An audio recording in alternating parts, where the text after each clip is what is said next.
dhufeera. Okay? Amma siisii itti dhaqiira wallaggaatti. Kanaatiin alatti sobdee ani ugaa waaqayyo waggaa ja'a waggaa shan waggaa afur dhiira bira ga'een beeku hin jedhi. Si galte qilleetaa. Dhiira goyoomsuu jechuun of goyoomsuu jechuudha. Si galte maayimii faaraadha kan dhiira goyoomsitu. Si galte inumaayyuu dhiira wallaggaan goyoomsina annan aara dhugaa rabbi.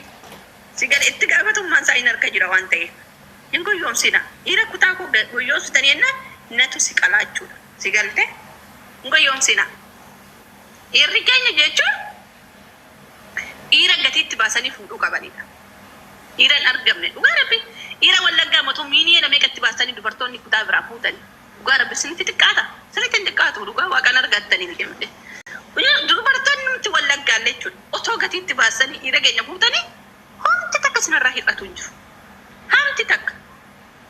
Qoricha isaan jechuudha. Dhugaa rabbi hin argaman. Isinis immoo of qabaa ijoolleen keenya jechuudha. Ijoolleen keenya dhiira yeroo haamilee keessan akka kan addunyaatti ol bahee ani addababayii kanarratti dubbadhu sirriitti of qabaa. Sirriitti jechuudha.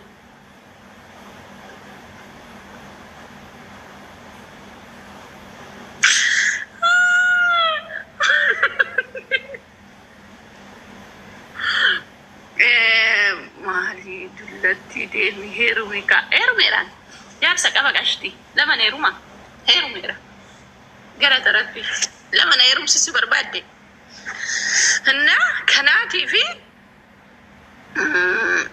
akka kanatti shakkina sini galee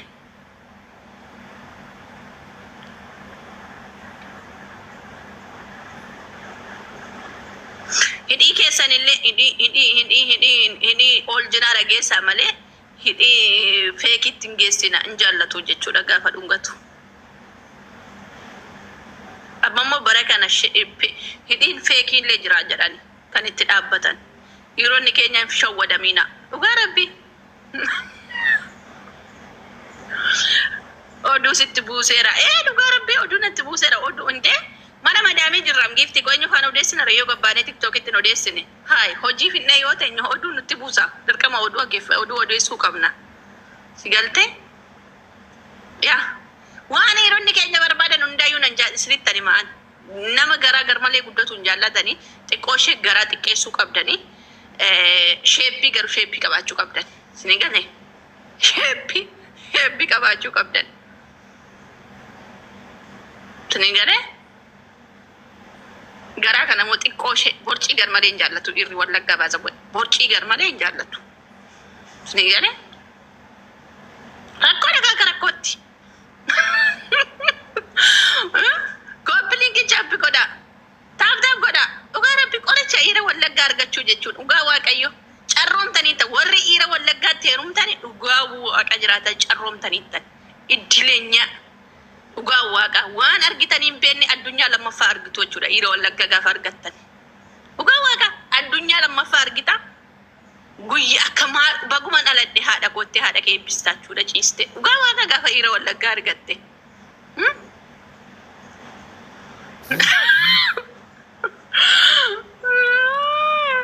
Sini galee amma shamarran keenya uf mi'eessiti dhiira wallaggaatti heerumu dubartiin keenya jechuudha. Maaliif hin beekti kaa? Sobanii moo uf mi'eessu malee darbuun barbaadan isee gadee. Maaltu si maali? Dhugaa rabbi sini galee.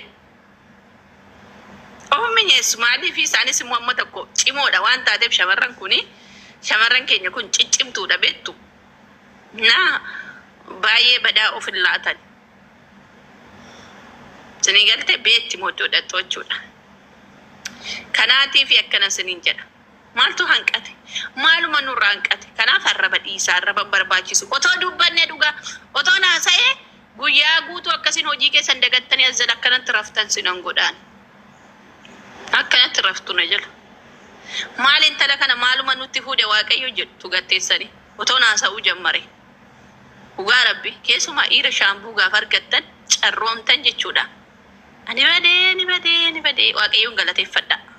Guyyaa galatoo iyyeeffadha. Dhugaa rabbi natu siniin jedhe dhiira shaambuu argattanii jennaan guyyaa galatoo iyyeeffadha. Guyyaa galateeffannaa godhadha.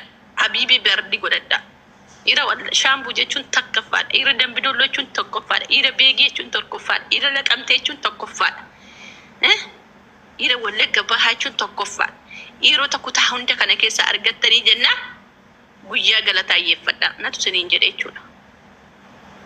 Jaalala beeku akkatti haadha manaa bushatan beeku garuu fokota dhiiraan dubartiin jaallatan faafa jechuudha. Faafa amma fakkeenyaaf dubartii sireerra ciistee gangalachaa ooltu jechaa ooltu dubartii mana ishee babbareechanne dubartii keessummaan kabanye dubartii abbaa faadhaan kabanye abbiyyuu isheen kabanye hiriyyaa isaan kabanye in jaallatu jechuudha.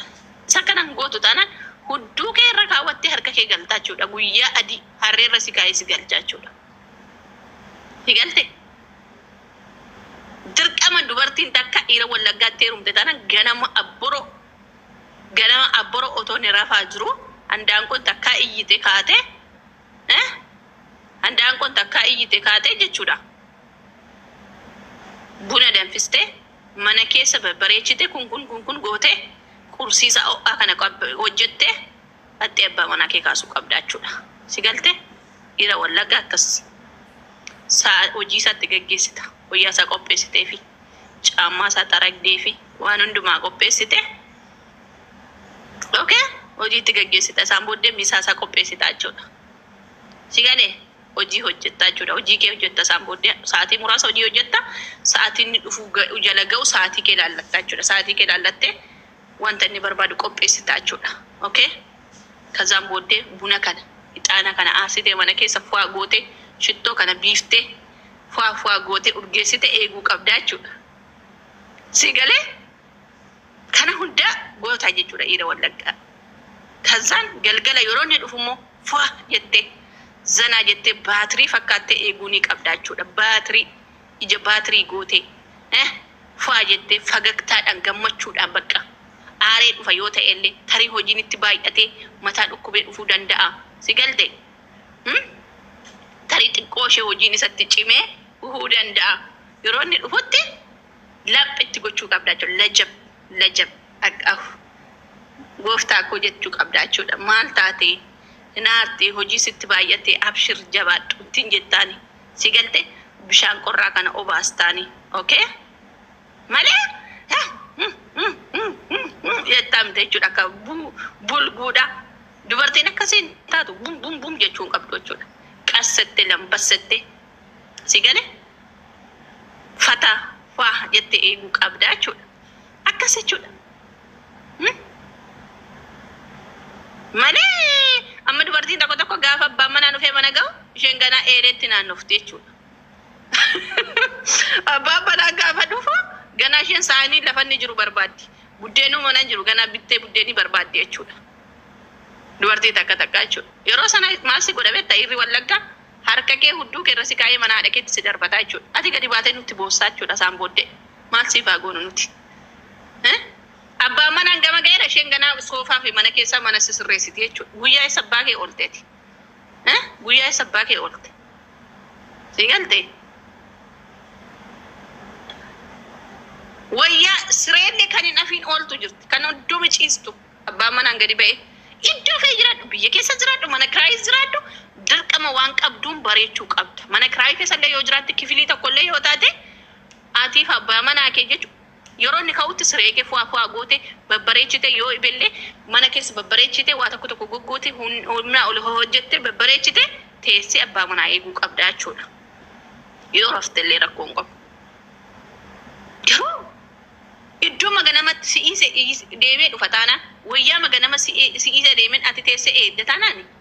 Hin fedhu dhiirri wallaggaas akkasii. Hin fedhu sakkasii. Booddeen keessan nutti bo'uun keessa waan hin oollee fi nurraa gabjeedha. Dhugaa rabbi hin fedhu sakkasii. Babbareeda of babbareecha of qaba. Sinii galee.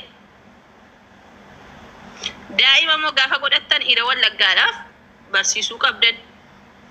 Waggaa 4 yeroo inni ga'u qubee mana keessatti barsiisuu qabdi. Haati mucaa jechuudha.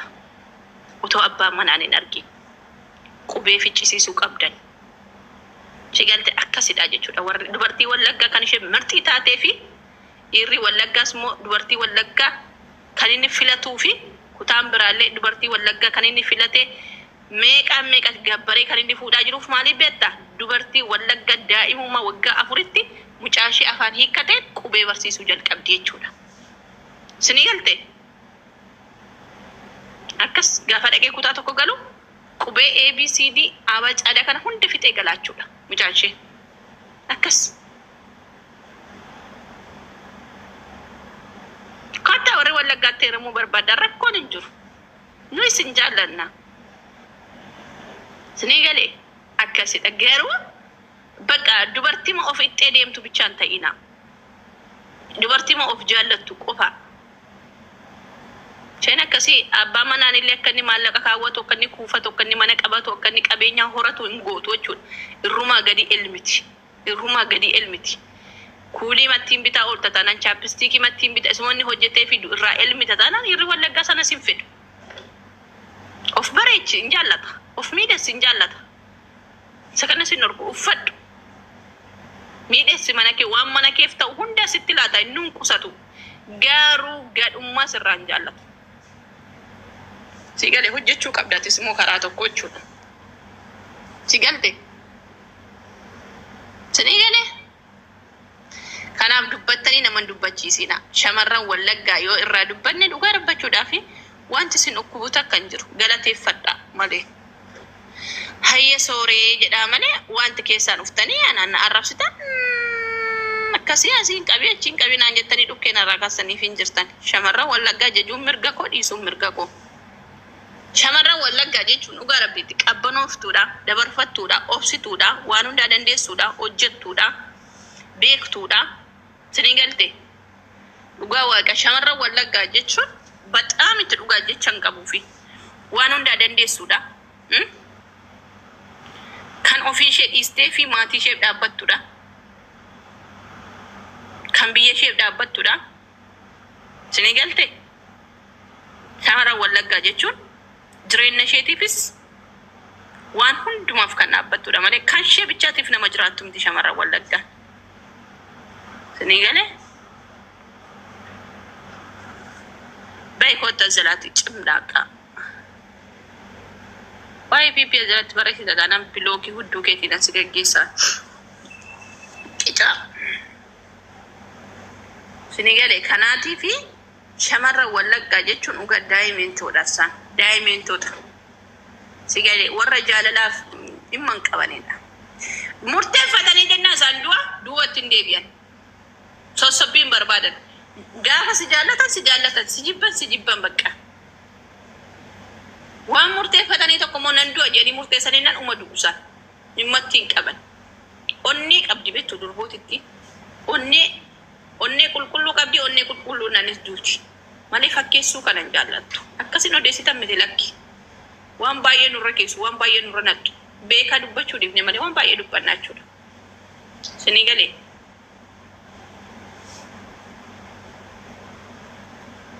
Warra gamtaa mataa isaanii dhiisee gamtaa maatii isaanii caalchifatudha shamarran wallaggaa jechuudha. Sinii galee gadi ba'anii immoo waan godhan tokko ittiin fokkoranii ittiin kanan godhee sanan godhee hin jiran. Amma dubartoonni keenya baay'een isaanii biyyoota gurguddaa kan jiran jiru shamarran wallaggaa. Kan rakkataa ijoollee daa'immanii iddoo jaatti mana barumsaa ijaaranii fi mana kiimii ijaaran. Gadi ba'anii gaduu kana goone jedhanii fokkoran. Warra haadhotii gargaaran guruupiitiin ijaaramanii. Dubartoota wallaggaa jechuun dhugaa rabbi daa'imentii yeroon siniin jiru shamarran wallaggaa jechuun hojii isaanii waan an argeefidha. Sinii gadi ba'anii man fokkoran kanan godheeraa rasiitiin koo akkasii akkana godheeraa sii godheeraa eenyuun gargaareeraa manaamini hin jedhan. Miiniyeera tokko 500 600 kan laatantu jira jechuudha. Dubartii wallaggaa jechuun akkasittan isaan beekaayyuu isaan jejaanan. Si galee mee ilaala dubartoota wallaggaa. Biyyoota Ameerikaa, biyyoota Hindii, biyyoota Afrikaa keessatti deemanii dorgommiidhaan kan beekamaa jiru dubartootuma wallaggaadha. Dorgommii garaagaraa jiru. Miidhagoota bakka. Sitti tolu warqiidha jechuudha isaan. Odeessa akkuma koo mana banadhaati. Akkuma koo viidiyoo hojjedhaa dubbadhaa waa'ee kutaa keessa. Wanta kan jiru shamarran ganda ofii jechuun biyya ofii jaallachuudha. Haamilee godhatti. Bor daa'imni tokko jechuudha. Mana madaamii keessa immoo shamarran babbareedduu warqii jira. Shamarran warqii shamarran moodulii addunyaa bareedin garuu maaltu fidee mana madaamii keessa kaa'e rakkina mana ishee jireenya mana haadha ishee rakkina mana haadha ishee obbolaa ishee barsiisuudhaaf obbolaa isheedhaaf maatii ishee jettee bareedina kanaan otoo waan barbaadde hojjechuu dandeessu miidhagina kana baattee waan kana simboo akka kanaa baattee otoo waan barbaadde hojjechuu dandeessu dhufteetu gara diimana namaa taati. Isinii galee garuu miidhagdoota simboo akkam akkamiitu jira jechuudha shamarran mana madaami. Warra miidiyaa irraa of agarsiisaa oolan osoo hin taane jiru ijoolleemti gadi hin baane. Ijoolleemti suuta jedhanii fiijii hojjetan. Bareedduu simboo akka qaban iji isaanii kun baatirii kan fakkaatu.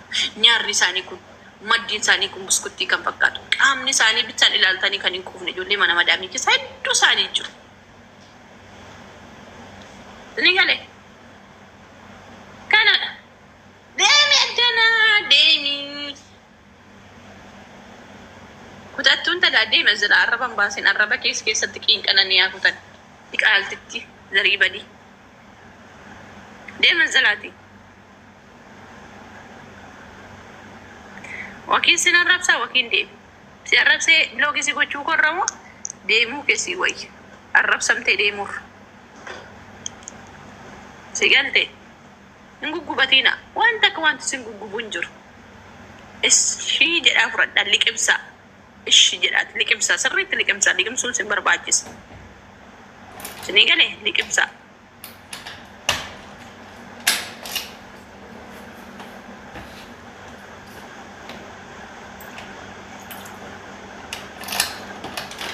Amma nan ba'ani kana booddee isinii galee nagaan naa oola.